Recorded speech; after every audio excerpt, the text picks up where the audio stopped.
అందరికీ నమస్కారం. తెలుగు కథామాలికకు స్వాగతం. మొదటిసారి నా ఛానల్ చూస్తున్న వాళ్ళు తప్పకుండా సబ్స్క్రైబ్ చేసుకోండి. ఈనాటి మన కథ స్వాభిమానం. ఈరోజు 65 లక్ష్మి గారు ఉదయమే నిద్రలేచారు. వంటింట్లో వచ్చే శబ్దానికి కొడుకు నిద్రలేచి, ఇంత ఉదయమే అమ్మ వంటింట్లో ఏం చేస్తుంది అంటూ మంచం దిగి వంటింటి వైపు వెళ్ళబోయాడు. అప్పటికే మేలుకోవగా ఉన్న రమ్య వెళ్ళవలసిన అవసరం ఏమీ లేదు. తాగడానికి వేడి నీళ్లు కాచుకుంటుందేమో కాబోలు. అయినా రాత్రంతా దగ్గు శబ్దం, తెల్లారాక వంటింట్లో నుండి శబ్దాలు మామూలే కదా. మనల్ని నిద్రపోనివ్వదు మీ అమ్మ. ఈవిడతో మనశ్శాంతిగా నిద్ర కూడా పోలేను. అందుకే ఏదైనా ఆశ్రమంలో వదిలిరండి అంటే మీరు వినరు కదా అన్నది రమ్య. ప్రతిరోజు దేవాలయానికి వెళ్ళే అలవాటు ఉన్న లక్ష్మి స్నానపానాదులు ముగించుకుని దేవాలయానికి వెళ్ళిపోయింది. కాసేపటికి కొడుకు ప్రసాద్ కూడా ఆఫీస్కు బయలుదేరిపోయాడు. దేవాలయానికి వచ్చే తన వయసు వాళ్లతో కాసేపు సుఖదుఖాలు పంచుకొని తిరిగి ఇంటికి చేరుకుంది లక్ష్మి. ఎంతసేపు డోర్ బెల్లు కొట్టినా కోడలు రమ్య తలుపు తెరవలేదు. కోడలు బయటికి వెళ్ళిందేమో అనుకుని చాలాసేపు ఇంటి బయట వేచి చూసింది లక్ష్మి. చాలాసేపు అలాగే కూర్చుంది. కోడలు బయట నుండి రాలేదు, తలుపు తెరవలేదు. కోడలు ఇంటి లోపలే ఉందని మళ్ళీ తలుపు కొట్టడం మొదలుపెట్టింది. రమ్య, తలుపు తెరువు, అసలే అనారోగ్యంగా ఉన్నాను, ఇంటి పని అంతా చేసి పెడతాను, నువ్వు పెట్టిందే తింటాను రమ్య అంటూ ఎంతసేపు పిలిచినా తలుపే తెరవలేదు. చివరికి దాహంగా ఉండటంతో పక్కింటి వాళ్ల వద్ద తాగడానికి నీళ్లు తీసుకుని తాగి తలుపు వద్దే కూర్చుండిపోయింది. కొడుకు ఆఫీస్ నుండి వచ్చాడు. కొడుకు రావడం చూసిన లక్ష్మి కొడుకుతో చెబుతాను కోడలు చేసిన పని అనుకుంటూ కొడుకు ఇంటికి దగ్గరగా రావటంతో, బాబు ప్రసాద్, ఉదయం దేవాలయం నుండి తిరిగి వచ్చినప్పటి నుండి కోడలు తలుపే తెరవటం లేదు. చాలాసేపు పిలిచాను, అయినా తలుపు తెరవలేదు అన్నది. అమ్మా, నువ్వు ఇంట్లో ఒక మూలన కూర్చోవు కదా. రమ్య ఎందుకు కోపంగా ఉందో ఏంటో, రోజంతా ఇంట్లో పనులతో అలసిపోతుంది. నువ్వు ఎంత సతాయించావో ఇలా చేసింది అంటూ రమ్య రమ్య అని పిలవగానే భర్త గొంతు విన్న రమ్య తలుపు తెరిచింది. కొడుకుతో పాటు లక్ష్మీ గారు కూడా లోపలికి వెళ్ళారు. ఏంటి రమ్య, అమ్మ ఉదయం నుండి ఎంత పిలిచినా తలుపు తెరవలేదంట, ఎందుకని అడిగాడు భర్త. ఆవిడ దగ్గు మరియు అనారోగ్యంతో నాకు తలబద్దలవుతుంది. మీకేం తెలుసు? ఉదయం ఆఫీస్కు వెళ్ళి సాయంత్రానికి వస్తారు. ఇక ఆవిడతో నేను పడలేను. ఈవిడను ఆశ్రమంలో చేర్పించండి, లేదా నేనే ఇంట్లో నుండి వెళ్ళిపోతాను అన్నది రమ్య. భార్య అంతా ఖచ్చితంగా చెప్పటంతో వేరే దారి లేక ప్రసాద్ ఇలా అన్నాడు. సరే రమ్య, ఒక వారంలో ఏదైనా ఆశ్రమం చూస్తాను అంటూ గదిలోకి వెళ్ళిపోయాడు. ఉదయం నుండి ఏమీ తినలేదు లక్ష్మి. కానీ కొడుకు నుండి ఈ మాటలు విన్న తర్వాత ఆకలి చచ్చిపోయింది. తన గదిలోకి వెళ్ళి మంచంపై పడుకుని కళ్ళల్లో నీళ్లతో శూన్యంలోకి చూస్తూ అమ్మా అమ్మా అంటూ రోజంతా నా చుట్టూ తిరిగేవాడు. ఒక్క క్షణం కూడా నన్ను విడిచిపెట్టేవాడు కాదు. నేను కనబడకపోతే ఏడుపు ప్రారంభించేవాడు. ఈ రోజుకు కూడా కొడుకు నవ్వుతూ నా ఒడిలో ఆడుకోవటం నాకు గుర్తుంది. నా కొడుకు చేసే ప్రతి అల్లరి నేను చాలా ఇష్టంగా స్వీకరించేదాన్ని. నేను నా కొడుకుని ఇంతగా ప్రేమించాను. కానీ నా కొడుకు ఇలా మారతాడని కలలో కూడా ఊహించలేదు అంటూ కన్నీళ్ల పర్యంతమయ్యింది లక్ష్మి. సంవత్సరం క్రితం వర్ణించిన భర్త జగపతి గారి ఫోటోను చూస్తూ, మీ కొడుకు తల్లిని ఎలా చూసుకుంటున్నాడో చూశారా? ఈరోజు చూడడానికేనా నన్ను ఒక్కదాన్ని వదిలి వెళ్ళిపోయారు? ఒక్కసారి భవిష్యత్తును చూసినట్టే చెప్పారు, గుర్తుందా? లక్ష్మి, నేనున్నా లేకున్నా ఎప్పటికీ ఒకరితో మాట పడకుండా బ్రతుకు. ఆత్మాభిమానం ముఖ్యమని. కానీ ఇలా రోజు కొడుకు కోడలితో అవమానాలు మాటలు పడలేకపోతున్నాను. వాళ్లకు భారమై ఉండలేకపోతున్నాను అంటూ భర్తను చూస్తూ ఉదయం నుండి ఎండలో ఉండటం వలన నీరసంతో కళ్ళు మూసుకొని అలాగే నిద్రపోయింది. మరుసటి రోజు ఉదయం రమ్య పుట్టింటి నుండి ఫోన్ వచ్చింది. రమ్య అమ్మగారు రమ్యతో, హలో రమ్య, అన్నయ్య పెళ్లి ముహూర్తం వచ్చే నెలలో పెట్టుకుంటున్నామమ్మా. అల్లుడు గారితో నాన్న ఫోన్ చేసి చెప్తారు. అందుకే నువ్వు అల్లుడు తొందరగా బయలుదేరి వస్తే కాస్త సహాయంగా ఉంటుంది అన్నది. అవునా అమ్మా, తప్పకుండా తొందరగా బయలుదేరి వస్తాము అంటూ ఫోన్ పెట్టేసింది రమ్య. సాయంత్రం ఆఫీస్ నుండి వచ్చిన భర్తతో, ఏమండి, నాన్నగారు ఫోన్ చేశారంట, అమ్మ చెప్పింది. నేను ఇంటి ఆడపిల్లను కాబట్టి తొందరగా రమ్మన్నారు. 2 రోజుల్లో బయలుదేరుదాం అన్నది. అవును రమ్య, ఉదయం మామయ్య ఫోన్ చేశారు. 2 రోజుల్లో బయలుదేరుదాం, బ్యాగ్ సర్దుకో అన్నాడు ప్రసాద్. రమ్య ప్రసాద్ ఊరికి బయలుదేరే సమయం వచ్చింది. ఊరికి బయలుదేరుతూ అత్తగారితో, ఓయ్ ముసలి, నీకు చాలా సంతోషంగా ఉన్నట్టుంది. ఊరి నుండి తిరిగి వచ్చాక నిన్ను పంపవలసిన చోటికే చేర్చుతాము. అప్పటిదాకా ఇంట్లోనే ఉండు అంటూ బయలుదేరింది కోడలు. కోడలి మాటలు వింటూ మౌనంగా ఉండిపోయింది లక్ష్మి. ఒంటరిగా బాల్కనీలో కూర్చొని ఆలోచిస్తుంది. వృద్ధాప్యంలో ఆత్మాభిమానంతో బ్రతకాలి అన్న భర్త మాటలు గుర్తుకు వచ్చాయి. కానీ ఏం చేయాలి అంటూ ఆలోచించింది. మరుసటి ఉదయం ఇంటి పని అంతా చేసి దేవాలయానికి బయలుదేరిన ఆవిడకు తలుపు వద్ద ఒక పేపర్ కనపడింది. పక్కింటి కుర్రాడిని పిలిచి ఈ పేపర్ ఏంటని అడిగింది. ఆ కుర్రాడు, బామ్మ, లక్ష్మీ పేరు మీద కరెంటు బిల్లు వచ్చింది అని వెళ్ళిపోయాడు. అవునా, కొడుకు వచ్చాక చూసుకుంటాడులే అనుకుంటూ లోపల పెట్టి ఇంటికి తాళం వేసి దేవాలయానికి వెళ్ళింది. దేవాలయంలో ఒక మూలగా కూర్చొని బాధపడుతూ, కొడుకు కోడలు పెళ్లి నుండి వచ్చాక ఆశ్రమంలో చేర్పిస్తారు కాబట్టి నేను ఏదన్నా చేయాలి అంటూ కోడలి మాటలు, కొడుకు ప్రవర్తన గుర్తుకు వచ్చి ఏడుస్తూ కూర్చుంది. అంతలో దేవాలయానికి వచ్చిన ఒక మనిషి లక్ష్మీ గారిని గమనించాడు. దగ్గరగా వెళ్ళి, అమ్మా, నా పేరు భుజంగం. జగపతి గారు నాకు బాగా తెలుసు. మిమ్మల్ని నేను దేవాలయంలో చాలాసార్లు చూశాను. ఒంటరిగా బాధపడుతున్నారు, ఏమైంది అని అడిగాడు. ఏమీ లేదండి అంటూ కళ్ళు తుడుచుకుంది లక్ష్మి. చేతనైతే సహాయం చేస్తాను, చెప్పమ్మా, పర్వాలేదు అనటంతో తన పరిస్థితి వివరించింది లక్ష్మి.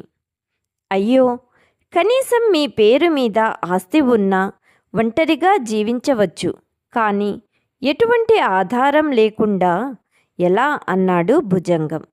నా పేరు మీద అంటే అని అడిగింది లక్ష్మి. అదేనమ్మా, ఇల్లు కానీ ఏదైనా పొలం కానీ మీ పేరు మీద ఉన్నట్టయితే వాటిని అమ్ముకొని ఆ డబ్బుతో బతకొచ్చు కదా అన్నాడు భుజంగం. మరి నేను దేవాలయానికి వచ్చే ముందు కరెంటు బిల్లు నా పేరు మీద వచ్చిందని పక్కింటి కుర్రాడు చెప్పాడు. అంటే ఇల్లు అంటుండగానే, ఇల్లు మీ పేరు మీద ఉన్నప్పుడే కదా కరెంటు బిల్లు మీ పేరు మీద వస్తుంది అంటూ నేను రిజిస్టర్ ఆఫీసులో పనిచేశాను. మీరు ఒకసారి కరెంటు బిల్లు చూపిస్తే ఇల్లు ఎవరి పేరు మీద ఉందో తెలుసుకోవచ్చు అనగానే, లక్ష్మి కాసేపు ఇక్కడే ఉండండి అంటూ దగ్గరలోనే ఉన్న ఇంటికెళ్ళి కరెంటు బిల్లు తెచ్చి చూపించింది. అమ్మా, దీని ప్రకారం ఇల్లు మీ పేరు మీద ఉండే అవకాశం ఉంది. నేను ఈరోజు ఆఫీస్కు వెళ్ళి వివరాలు తెలుసుకొని రేపు ఇదే సమయానికి ఇక్కడికి వస్తాను అన్నాడు భుజంగం. ఊరికి దగ్గరలోనే మాకు భూమి కూడా ఉంది, కాస్త వాటి వివరాలు కూడా తెలుసుకుంటారా అన్నది లక్ష్మి. భూమి ఎక్కడుందో వివరాలు చెప్పండి, తెలుసుకుంటాను అన్నాడు భుజంగం. తెలిసిన వివరాలన్నీ చెప్పింది లక్ష్మి. సరేనమ్మా, రేపు ఇక్కడే తప్పకుండా కలవమని భుజంగం వెళ్ళిపోయాడు. తోటివారితో కాసేపు దేవాలయంలోనే భజన చేసి లక్ష్మి కూడా ఇంటికి వెళ్ళింది. ఇక రాత్రంతా లక్ష్మికి నిద్ర పట్టలేదు. కొడుకు కోడలు వచ్చేటప్పటికి తలుచుకుంటే ఒక ఒంటరి తల్లి ఏదన్నా చెయ్యగలదని నిరూపించాలి, తగిన గుణపాఠం చెప్పాలి అనుకుంటూ ఉదయం అవ్వగానే ఇంటి పనంతా చేసుకుని దేవాలయానికి బయలుదేరింది. కాసేపటికి భుజంగం కూడా వచ్చాడు. అమ్మా, శుభవార్త, ఇల్లు భూమి రెండూ మీ పేరు మీదనే ఉన్నాయి అన్నాడు.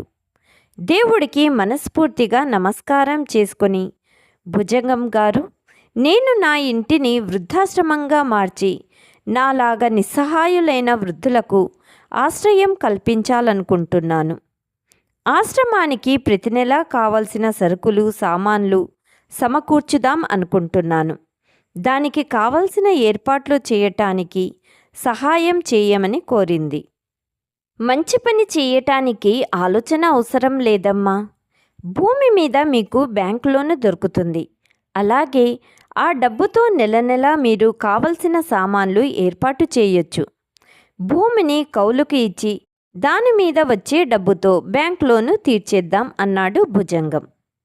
4-5 రోజుల్లో భుజంగం కావలసిన ఏర్పాట్లు చేశాడు. చుట్టుపక్కల తెలిసిన నిరాశ్రయులైన వృద్ధులను చేర్పించటానికి సహాయం చేశాడు. అలా దేవాలయంలో కూడా లక్ష్మి తోటి వారికి ఈ విషయం చెప్పటంతో వాళ్ళు కూడా తెలిసిన వృద్ధులను చేర్పించారు. ఆశ్రమానికి జగపతి ఆశ్రమం అని పేరు పెట్టింది లక్ష్మి.